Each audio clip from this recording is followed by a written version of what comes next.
So, oh, hi everyone. Hello, hello.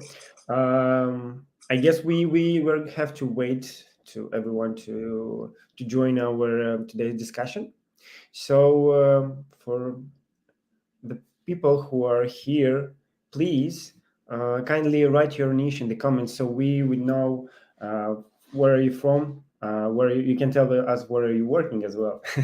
That would be great. You need to tell us where you're working, because if you don't, then we will be very disappointed, because this is a business webinar. We are doing this for business purposes.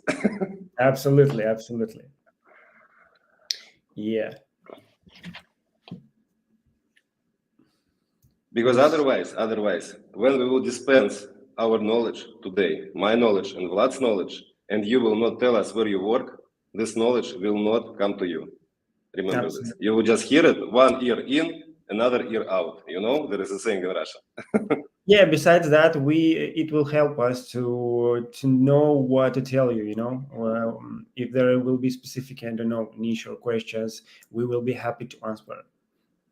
You can write it in the comment as a comment, and we will answer to all of them.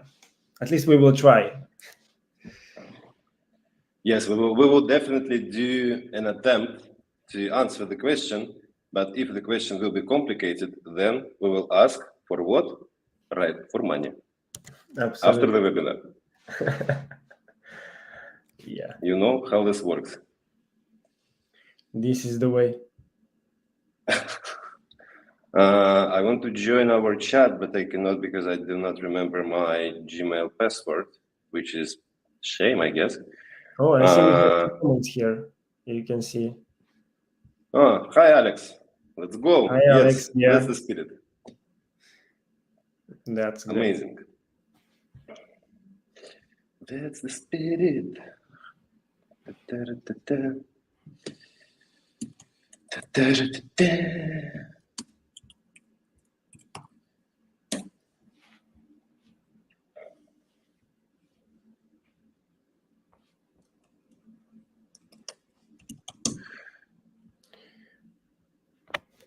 I think that today, to be honest with you guys, I think that it's going to be quite an amazing and interesting discussion, because from my perspective, like the discussion of how to behave yourself as a business when the market goes from gray, let's use this word, hi, Marina. to hi, Marina. The market goes from gray to white. This is a very well, first of all, complicated situation, and second of all, I think that this is a very interesting space to investigate and to discuss, because from our perspective, hi, Cristiano Romano. I guess Cristiano Ronaldo is just hiding and we decided to join. Maybe this is his next career step. Who knows? After Al Nassr. By the way, I watched recently some highlights from Saudi Arabian Football League. I don't know if you watched them at any time. I will tell you this directly and honestly. Pure bullshit. Very bad. Well, it's just developing, so who knows, maybe in few years it's going to change. Marina, Alex, Cristiano, could you please write from what niche are you? I mean, are you from payments? Are you operator? Are you maybe an affiliate? It will be amazing. It will help us to know better what to tell, what to discuss, and yeah. Who are you? Yeah, and continuing my thought that since Brazil, I think like a couple of years ago it was Ukraine, but now Brazil is definitely, and Latin America in general, right now is the most, I'm not sure if this word exists, legalizing region right now, because there are a lot of legalizations, and I believe that everyone on this webinar and everyone have faced this situation when you attend any industry events. Then there is only usually a couple of countries that everybody is discussing, regardless of what they're doing, like from KYC providers to huge global operators. And for now, this is Brazil, definitely, at least from my perspective, from what I hear. This is definitely a shame for me and for everyone else, because I'm not Brazilian guy, and we are active as a company. I will tell you a little bit more down the line that we are quite active in Latin America as well, but Brazil was never really our forte. And regardless of that, I know a thing or two, and Vlad, I think, knows much more than me about this market. So I truly believe that today we're going to have an amazing discussion. Absolutely. I guess it's 5 minutes already passed. We can start our discussion and to get right into the topic. Let's go. Yes. So, hello everyone. Welcome. Today, we will discuss together with Ilya Machavariani. He's CEO for FRH agency, and we are going to dive deep into one of the hottest regions in the gaming payment industries in Latin America. As you saw about our topic, we are going to discuss about the Brazil. It's a huge market with 100 million potential customers, but which has its unique challenges when it's come to regulation right now, because it's hot topic. Everybody's talking about it. From the, as Ilya mentioned, from the QIC providers to the payment solution gateways as well. Yes, Ilya, maybe you can tell more about you, what you do, what are your position. We know you're a CEO. What is my gangster? You want to ask? Yeah, what is your mojo? What is your mojo? Yes, sure. Hi everyone. As mentioned kindly by Vlad, my name is Ilya Machavariani. I am CEO and senior partner of 4H Agency, and 4H Agency is a consulting company in its core. And when I'm saying that we are doing consulting stuff, usually I add that we have two main streams of work. The first stream of work is the most boring one, I guess, which is the regulatory stuff, licenses, regulatory analytics, market research, market penetration, competitor analysis, all that stuff, all the jazz. And we are doing this, well, we try to do this globally, but I will tell you a little bit more about the regions that we are doing that. And the second stream is payments that we are active in. And in payments, we are active as a referral guys, basically. We are also doing some payments consulting on the side. And we also have a couple of side payments projects that we are doing in different regions and different geos. With regard to our general coverage in the world, we are very active in everything that comes with Eastern Europe. So former USSR territories, Eastern European countries that are to the right from Germany, basically, and to down, like, Balkans and all these countries. And basically, we can use the word Yugoslavia if you want to do this. And also we have a separate Latin America division. We have an office in Mexico.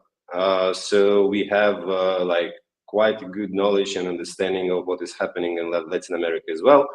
But again, as I mentioned, we can move on to Brazil legalization.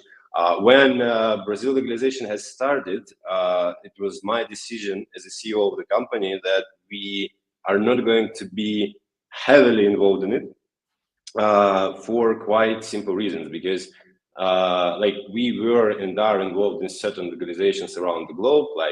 We were involved in Ukraine legalization, very heavily involved. We were and are involved in Uzbekistan legalization. We are involved in Kazakhstan gambling reforms and blah, blah, blah. We had also a couple of projects with the governments in Africa. And we understand, and I am a lawyer by trade, and initially I was a lawyer, and only now I don't know who am I. But we will not discuss my personal crisis. Leave it for another discussion, Yeah. This is for my therapist. But generally, with Brazil legalization, the issue that I saw was that I think that everybody know this, that basically Brazil was legalized a while ago. They had certain regulations in place, but they never came to the stage where these regulations are actually implemented. So this created, from my perspective, a very complicated situation, because if you want to get involved in this legalization, and then I say get involved, I mean, if you want to truly understand what is going on in this country and what is going on with this market, first of all, you need to be sure in your data sources, you need to be sure about information sources, and you need to understand completely the history of the organization, the history of question. And when I realized that they already have this regulation and there are people that were obviously working on these regulations in the past, and these people are still within the government, these people are still around the government, then it is going to be a very difficult task to try and find yourself a space within this fully saturated room of people who are doing this regulatory job and who are doing advising and consulting, for us to come in there and basically be certain in what we are communicating to our clients, because this is like the main thing that we need to do every day. We need to be certain when our clients rely on us. So for this reason, my relationship with Brazil are a little bit toxic, because when I hear that someone is doing something in Brazil, I am, to be honest with you, I am really jealous, because like, I should have done that. We should have been there. But at the same time, when I see news from Brazil about how legalization is going, my next thought is that that's okay. We can skip the Brazilian part. Like this is okay. So like, let's discuss how we can basically look at this market now, because again, it's still in the process of legalization. There are certain things that people are waiting for. There were, I believe, around 100 companies who has filed for the licenses. There is a certain requirements in place that are already installed, but in the same time, and everybody on this who are watching us know this, in the same time, there is an ongoing huge gray operations in this country. And this market is very big and very attractive. And there are a lot of people and a lot of companies and a lot of businesses who know how to earn money on this market. And they are facing quite a different choice. They need to either start figuring out how to legalize themselves and how to move forward, keep in mind that legalization is not moving forward very actively, or they need to take a decision that we are continuing our operations and we are facing the risks of legalization hitting us and biting us in the ass. So, and I think that this is what we can discuss today with you. I wanted to ask you, do you have like now, for the last, I don't know, half of year, maybe questions from cooperators that want to go to Brazil or to launch in Brazil, to have the possibilities to work there legally? Are you have like some questions from them, or maybe the inquiries? I think that, well, so sorry for my distraction. I see that Cristiano Romano, again, our friend. Yeah, we can answer his question a little bit. Yeah, regarding the market size. And the market size is, I'm looking at the special document that was prepared by my team for me. And I see that according to H2 Gambling Capital, no, not H2, Statista Market Insights, the size of the market for 2023 was around 1.5 billion US dollars. 2024, the projection is almost $2 billion, and 2025, 2.3. So the market is, well, quite big. And I think that compared to other geos, I would say that Brazil is one of the, well, probably top 10. Yeah, I think it's globally. Very big, and let's say it's still it's still new. The market, we can say like that, because the big players are only going there, and besides that, not only the big one but small fishers also trying to go to this market, to to create their own audience, to become something, at least to become native, because it's really important when you go to Brazil, not just to use same tricks and tips that you're using in Europe or in Asia, but you have to adapt to those markets, to create some, I don't know, viral things like songs that will associate, that everyone will sing and associate you with that song, and that's how you can become popular. Yes, absolutely. And I just wanted to quickly chime in on this point regarding localization and adaptation of the product. that in any case, like this is the only thing that you need to do when you're entering new market, because if you are not localizing, if you are not adapting your product, then you are basically directing yourself towards failure. Like this is base, you know, again, base. This is something that you need to consider every time. And getting back to Vlad, to your question regarding the request from the clients, obviously we receive a number of requests regarding the information and data, and regarding the basically people are looking for an answer to the question, what is going on over there? However, and I think it is fair that I need to mention this, that given, like, if you Google the name of my company or my name, you will see that we are doing a lot of media work. We are doing a lot of articles, we are doing a lot of comments, we are doing a lot of interviews. And obviously, like, again, we are in gambling business, and gambling business is an affiliate business. You understand how funnels work. And since if you Google me, yes, if you Google me or my company, and you will not find anything really regarding Brazil. So for this reason, I wouldn't say that maybe I am really representative when it comes to see how the market is looking and how the general industry looking at this market. But nevertheless, we still do receive a lot of requests regarding this jurisdiction. And we have, by the way, yeah, actually, if someone is interested, I would be happy to introduce you without any fee, without anything, to people who are actually doing some great job and great, amazing stuff in Brazil, and who are assisting different companies with the license applications, who are assisting different companies with data sourcing and blah, blah, blah. So keep this in mind. But I also have another interesting bit that I want to share with you, that in the recent 6 months, what I see, where I saw the increase, is the amount of offers for selling the companies in Brazil who are doing Brazilian market. Yes.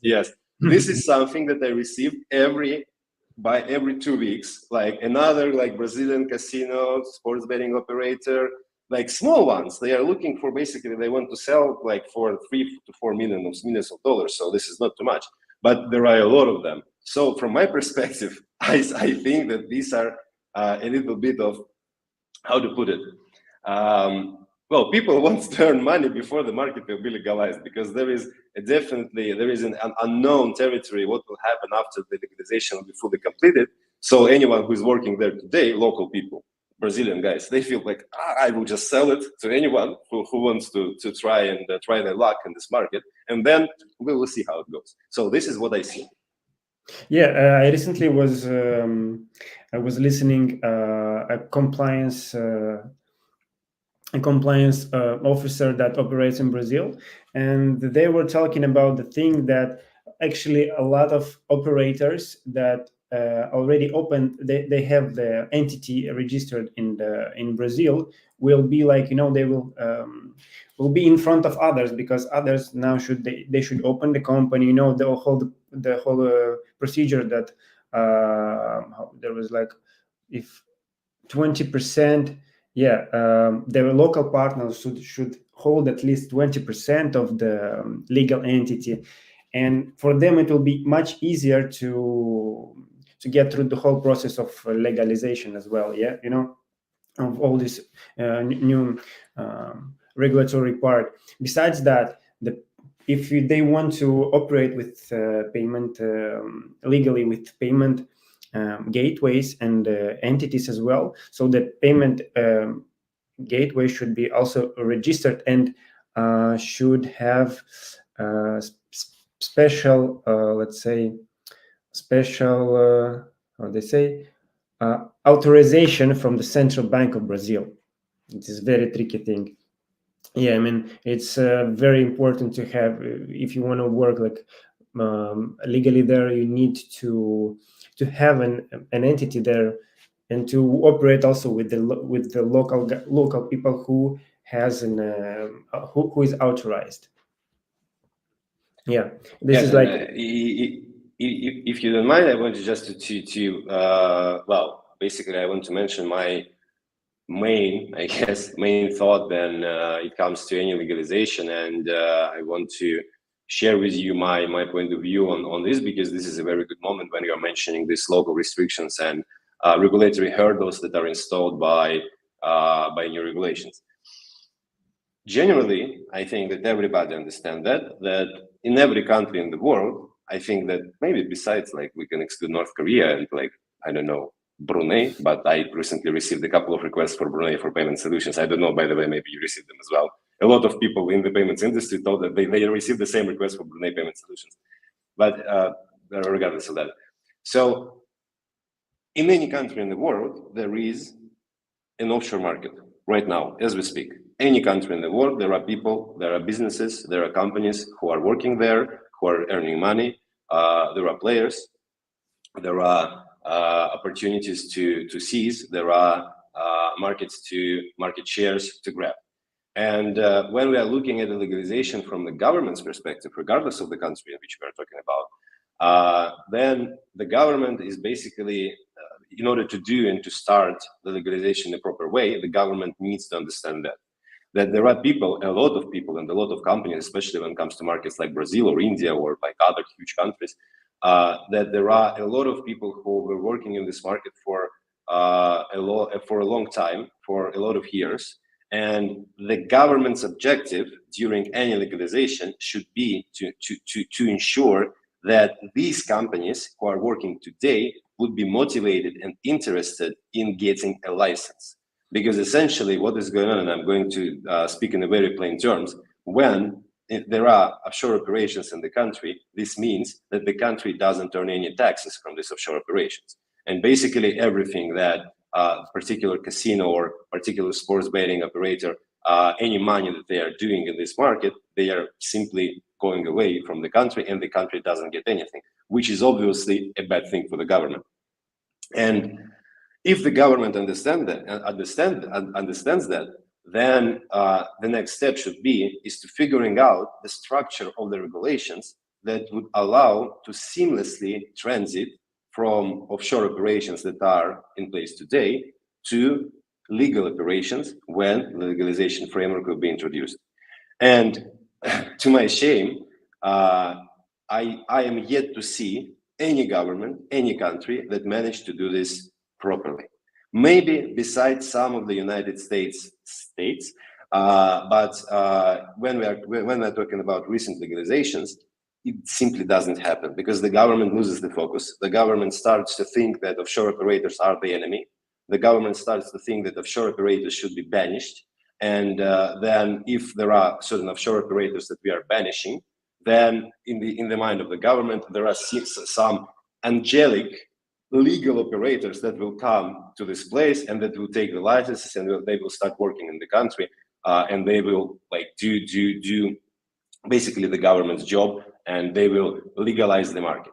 But again, in reality, from what I started when I dived into this long speech, in reality, this simply doesn't happen. And if offshore operator, which is working today in the market, which is not legalized, doesn't feel stimulated enough to get a license, then the government basically fails in its task to do a proper legalization. Usually, from my perspective, and this is what I always communicate to any governments I work with, there are two ways. And ideally, you need to combine in order to achieve this task. The first way, and the first instrument that you have is positive recognition and positive actions that you can do to ensure that offshore operators will get a license. What is included in this positive stuff? You can introduce clear and simple licensing requirements. You can introduce clean and simple logic for taxation. You can introduce clean and simple logic for technical infrastructure. And everybody remembers pain in the ass that happened when Ukraine wanted everyone to have a server in Ukraine. Imagine you are Flutter, you are Betson, you need to get a license in Ukraine and you need to put your server in Ukraine. Everybody knows about the war and you can understand why this is a huge hurdle for anyone. And if you do this, and if economically and from business-wise and from business perspective, for the operator, it will be cheaper or more effective, or at least not more expensive to operate under the license, then I am certain, and I always say that 9 out of 10 of my clients will come to you and will get a license. And this is how it works, because in reality, I don't think that there is anyone in our business, and there is anyone in any business, in any industry, who wants to work only in the gray area. because this is complicated. This is like difficult. You cannot go to the bank. You cannot go. You cannot take a loan from the bank. You have all this stuff like, oh, where did you get your money? You have this huge amount of crypto, and you're like, yeah, I'm just a very And good. here I have a question: what will be Yeah. the benefits for the guys who want to play by rules? You know, what is the benefits to be licensed in Brazil if you want to play by rules? I mean, why they should do that? Besides the fact that they will have all documents like in the documents by This the is a book. very good question. Yeah, this is a very good question. Let's discuss this. Well, usually the benefit of getting a license in any market, the benefits comes in different shape and forms. The first benefit that I can tell is again something that I already mentioned a little bit, which is the opportunity to get a legal source of income, taxable income. Which you can show, which you as a shareholder, for example, if you are an owner of the casino, you can show this to any entity around the world. You can tell, listen, I have a legal entity in Cyprus, which is holding 100% of shares in Brazilian entity, or like 80% of shares and 20% of shares is being held by a local guy. And I disperse dividends from Brazil.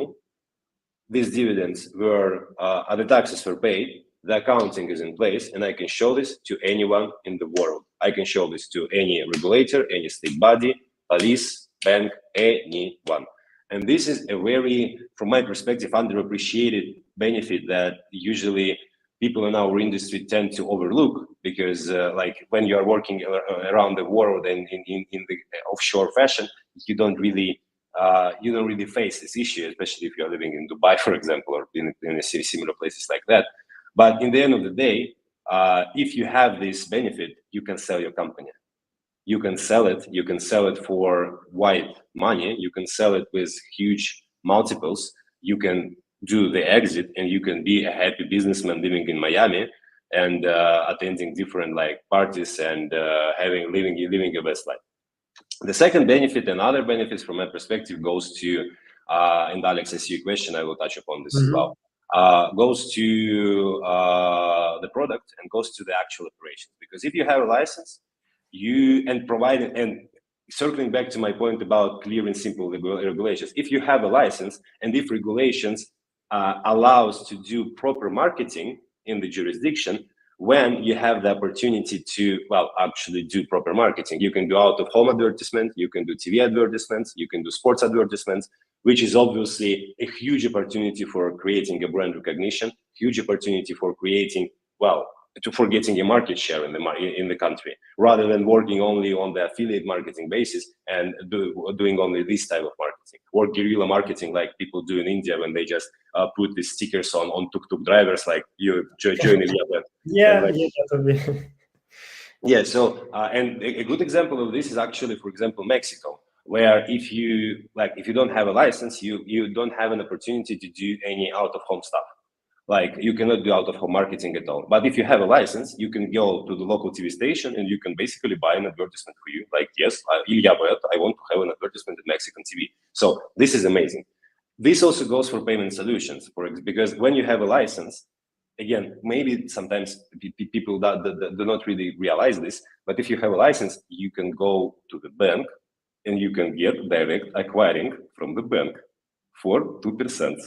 Yeah, but especially I know in Brazil specifically, there is a PIX. I mean, the acquiring part versus the PIX one. You know, it's when everyone is using them. Even when you want to buy a drink at the beach, you just paying with the PIX, and that's all. You know, yes. Brazil is actually interesting, because Brazil is different because of PIX, and PIX even for offshore companies, it costs like what right now PIX is dirty cheap, like 0.4, something like that, or 0.5, I don't know, like it's dirty cheap, so it's getting easier. But for example, it was a very interesting situation I faced recently. Like I'm based in Georgia, and when I'm also, besides the fact that I'm based in Georgia, I'm also ambassador for SBC brand in Eurasia. And when SBC had an industry event in Georgia, SBC Eurasia event, like the organizers reached out to me and asked for assistance in bringing some payments guys for like a certain panel or something like that.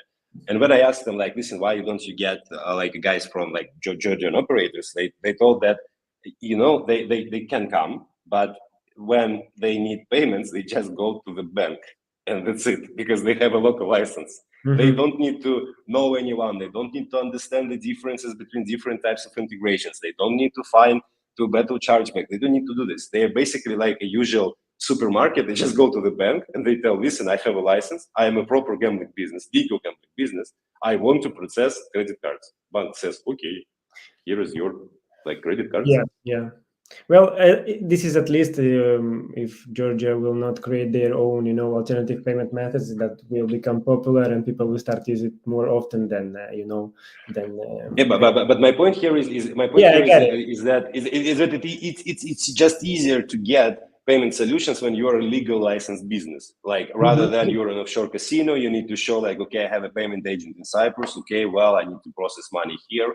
I need to get money out of here. I need to do you crypto settlements, blah, blah, blah. Like it's just simpler. It's easier. So it takes the difficulty out of this task.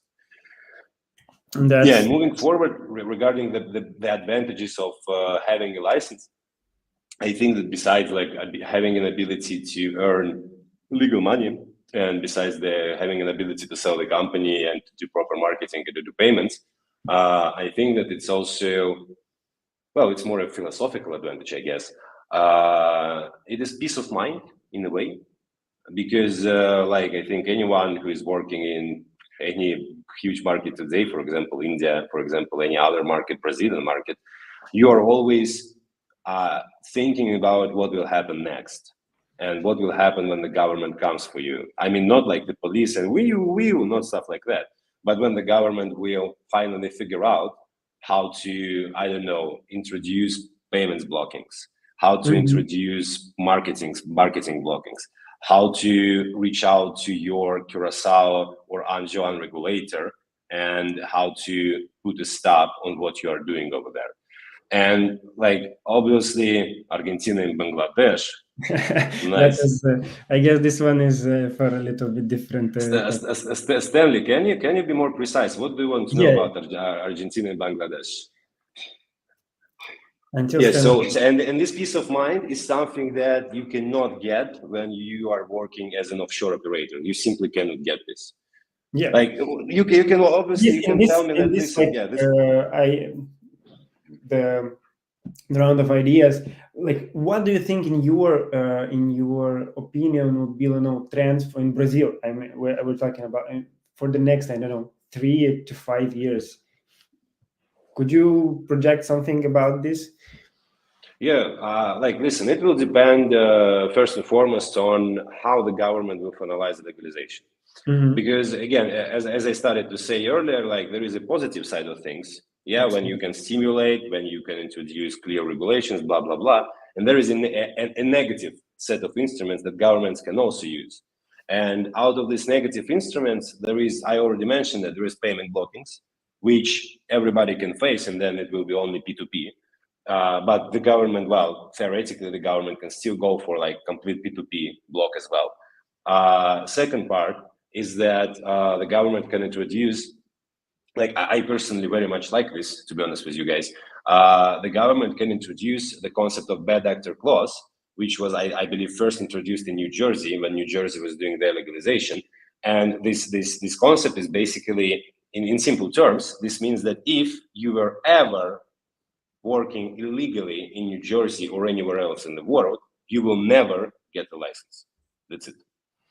And when New Jersey introduced this, we as a company had enormous amount of work when people came to us and was saying, listen, we are doing some stuff in Uzbekistan.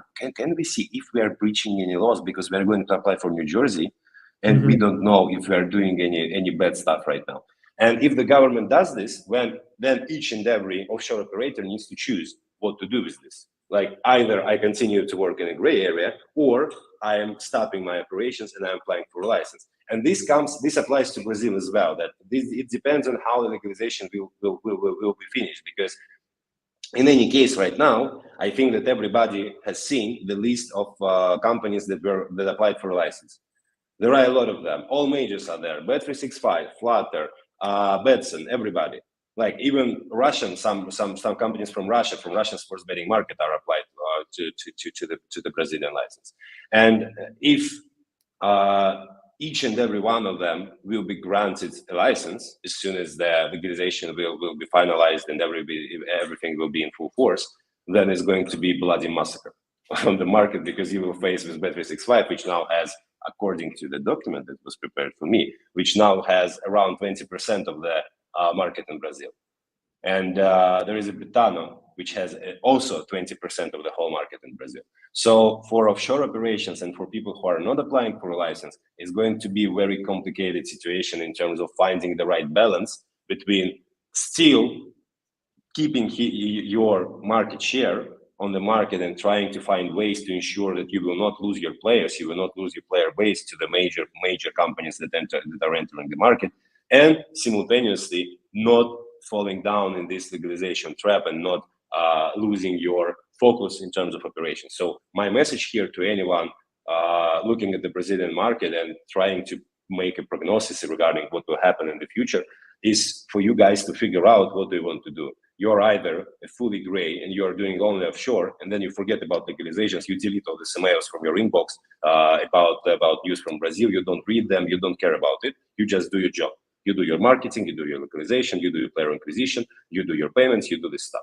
Or you're figuring out that you want to go for a license, and then this is a completely different story. You need to restructure your operations, you need to find new ways for marketing, you need to find a new team, you need to find new partners, you need to go this way. So I guess this is a choice that everybody needs to make for themselves. For example, I as a consultant, I can only help you. Vlad can help you with payment solutions over there.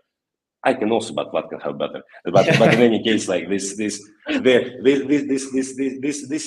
a question that you need to answer basically every day in every jurisdiction you work in. So like it's not a simple task.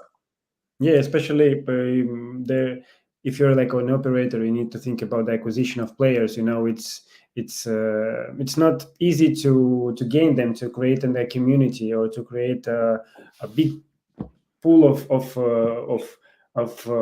customers that will access your brand services. You know, and with this new regulatory part, you need to adapt and to understand. You want to lose all of them?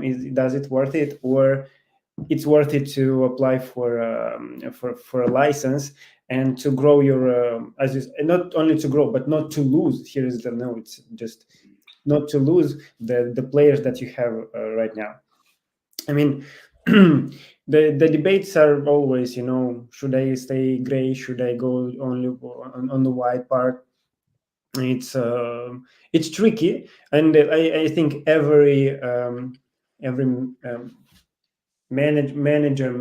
management team should think about this. You know, I mean, how if we stay great, then we need to find, you know, or some payment solutions, because PICs will be provided, as government mentioned, only to authorized operators, which means another, you know, headache for for management and for all the payment processing team to find something that will help them. And this is it's a good point to think about the things that you want to implement and where do you want to go. You need to restructure the whole your strategy for Brazil, to identify the key steps to talk with your, you know, with the finance team to understand how much they cost one, how much costs other, and just to compare it. It's a lot of work. Yes, and you usually in such cases, because we had projects where we were tasked as a company to assist the client with figuring out whether or not they should apply for a license in a particular jurisdiction. And I always say that we need to look at the revenue. If this jurisdiction brings, I don't know, is in top 3 markets for you globally, then this definitely justifies at least the consideration of getting a license. Because in the end of the day, like if you get a license and if but again, if a lot of ifs, if the system that is going to be introduced, taxation system, is friendly, and you will be able to continue your operations and you will be able to continue doing the profit, then this makes sense to, well, proceed to the license. But the situation that, for example, happened in Ukraine for a lot of operators and a lot of people who were looking at this market, when you have your revenue, but when you try to implement new taxation rules on your existing revenue, you understand that you are going to make money only, or that will be enough only for peanuts. If the taxation is not reasonable, and if the taxation is faulted, and if the taxation doesn't include, was created by people who doesn't understand the business. So this is, like, again, a complicated question, and this requires a lot of expertise and a lot of experience in the market and a lot of experience in business in general. And Cristiano Romano, regarding how to reach the license and how much it could cost, I will not answer you, because this is few figures and I don't know them, but I can tell you that it will cost you a lot. Well, yeah, a lot. It's like 20, or it's 30 million Brazilian reals, or if we're talking in USD, it's 5.9 million. This is the price you have to pay to be able to offer gambling in and this Brazil. Is only license. You have costs for establishing the company. You have costs for integration with the system that they have in place. You have costs that probably you will have for the Brazilian partner. You have costs for a local team. You have costs for an office. You have salaries. You have marketing costs that will also might increase or, well, decrease depending on the marketing type that you are doing. And so, like, a whole project could cost around $10 million for you to only be in position to start doing legal business in this country, while you are already doing this under Curacao license or Enjoy license or any other license that you have, and you, like, just doing money, you know.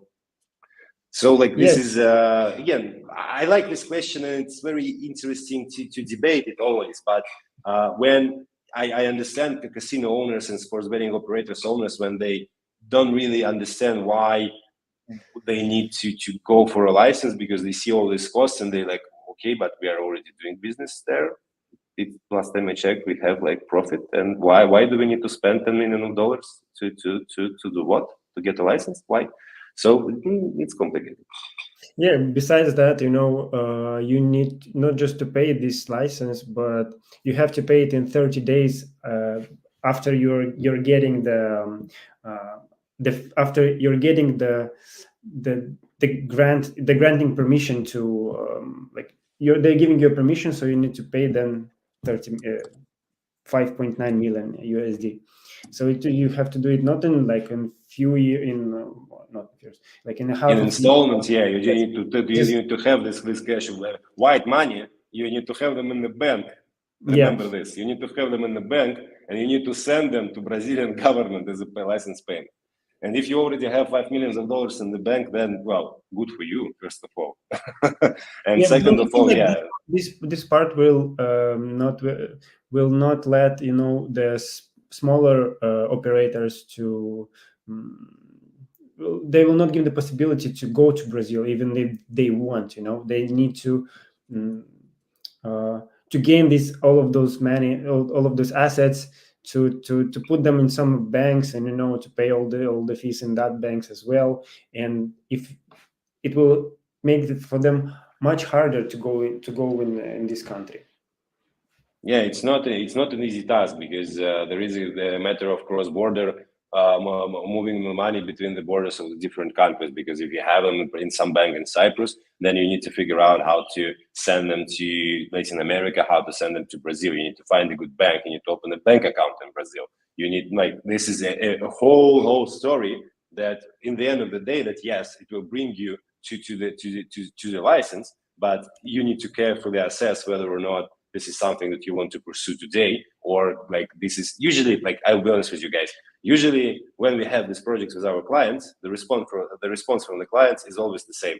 We will consider a license sometime down the road, and this is understandable, I guess, because if you started to work in offshore fashion, you don't have a lot of these difficulties. You just like do your business. If you're good in traffic, if you're good in marketing, if you understand payments, then the world is yours. You just start working, you're getting money, you're getting profit, you're growing your business, you're entering new jurisdictions, and like in a couple of years, you're already, wow, pretty sizable businessman. But if you are trying to venture into like legal field, then it creates additional layer of issues that you need to deal with in order to be able to simply be there, not to earn good money, simply be, simply exist in this arena. So like this is complicated again and again, difficult and complicated. Yeah. Well, I guess we're short on time right now, so maybe we have another question. It is worth taking to work in Brazil now? Is there changing conditions? Well, this is the question that actually you need to answer if you do the calculations. I mean, if you reach out to me, and then for the money, I will tell you that you need to wait. Yeah, but after you pay me. Yeah, this is the one of the possibility to understand if it's worth to start working in Brazil. We cannot suggest you to make suggestions right now because it's not up to us. It's more like it's your own decisions. You need to understand if you want to go there, and if you go there, you need to stay like not only like obviously if you're paying $5.9 million dollars, you need to stay there not just half a year, but like to have a strategy for 1 year, 2, 3 years, at least, because you need to recover all those assets. And getting to the strategy, important thing that you need to have a confidence in the market, because gambling is the industry that, from the government perspective, is toxic industry. And there were cases where after the legalization, suddenly the government decides that nothing is working, nothing is good, and let's go back. Let's just forbid this illegal gambling. And after we adopt a law which states that gambling is forbidden, everybody will leave the country, and there will be no gambling business in the country whatsoever. So, like, you need to make a confidence, and you need to make a confident decision here. And like a good example of how this decision can backfire, like just before, like I think a couple of weeks before the war in Ukraine has started and the Russian invasion to Ukraine has started, Bet365 entered the Russian market and officially announced that we are now live in Russia. And then in 2 weeks, the war has started and Bet365 exited Russia. Like, they never stated that this is somehow connected to like the war or whatsoever, but well, we understand why this happened. And this is like, again, getting back to the general confidence in the market and understanding of what is happening over there. And this circles back to, again, getting the proper data, getting the localization, getting the feet on the ground, because without this, you are facing immense amount of risks and you are facing immense amount of issues that you can encounter if you don't do this and if you just like go for it. That's absolutely right. And the last thing I would love to ask you, because we are like almost an hour where we're here, it's just flight, Yeah, by the way, there's 5 minutes. Yeah. So the last questions from me, it's how do these regulatory developments in Brazil are compared, for example, to other Latin markets? How would you compare? Well, Do you think maybe what I see, other countries will do the same as Brazil, maybe? Actually, it's also a very good question, because last year, I think during last year, Latin America actually saw 2 legalizations that are already completed. This is Peru and Chile.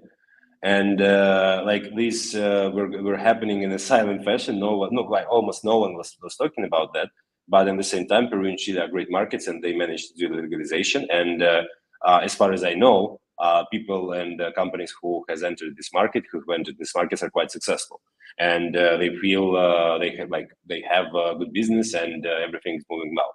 And Brazil, contrary to Chile and to Peru, Brazil is not able to finally get their legalization behind the finish line. They cannot do this for some reasons. And this is something that negatively puts Brazil in a different state compared to other Latin American markets. Because, for example, when I'm talking about Mexico, Mexico has, I believe, 25 years old regulations right now, or 35, something like that. They have very old law. And right now, Mexico is, well, quite good market, and everybody's working there under white label from existing licenses. So basically, like akin Curacao stuff, where you have 4 master licenses, and then they are distributing the additional licenses. Same happens in Mexico. And this is perfectly legal, and this market is also huge, and people are having good money and good business over there. So the longer the legalization happens, the more complicated the legalization becomes, I would say. And in this case, Brazil is, well, a prime example of that. So comparison is not to their favor, I would say. That I agree here with you. It's absolutely different. Yeah. Well, I guess we already spoke 50 minutes, and I would love to thank you, Ilya, for your time. It was if you don't have any other questions, so yeah, I would love to thank you for your time. It flight as a I don't know I don't know how to compare this one. Yeah, I was looking. It was like only 10 minutes. Then it's already 40, and then and I loved it. Thank you for your time. Thank you for sharing with us all of your knowledge. If you guys need some consultation, come to Ilya. Yes, the 4H agency. Ask for him. They will help you. Obviously, they will help you to understand, do you want to go to Brazil or you don't. If you guys need payment solutions, you come to Betatransfer Kassa. We are secure payment providers, 8-9 years in the market. We will help you with the best solutions, alternative payment methods in all the regions almost all the regions that you are interested. Yeah.